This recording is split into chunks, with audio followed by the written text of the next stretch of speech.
سب سے پہلے جو سب سے زیادہ بڑے ظالم و جابر خدائی کا دعویٰ کرنے والے فرعون کے مقابل شجاعانہ انداز میں کھڑا ہوا، وہ کوئی مرد نہیں تھا بلکہ ایک عورت تھی۔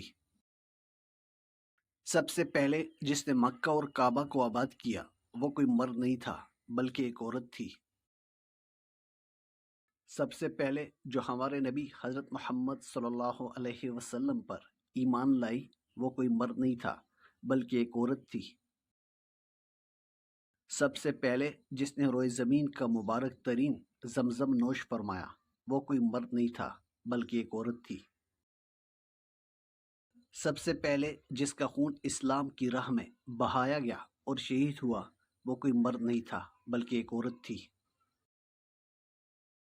سب سے پہلے جس نے اپنا مال اسلام کی راہ میں دیا وہ کوئی مرد نہیں تھا بلکہ ایک عورت تھی۔ قرآن مجید میں ارشاد ہے کہ جس کا مسئلہ اللہ نے 7 آسمانوں کے اوپر سنا وہ کوئی مرد نہیں تھا بلکہ ایک عورت تھی۔ سب سے پہلے جس نے صفا و مروہ کی صحیح انجام دی وہ کوئی مرد نہیں تھا بلکہ ایک عورت تھی۔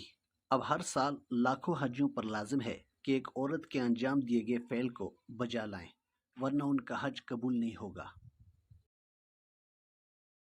سب سے پہلے جو سب کی مخالفت کے باوجود بیت المقدس میں داخل ہوا وہ کوئی مرد نہیں تھا بلکہ ایک عورت تھی۔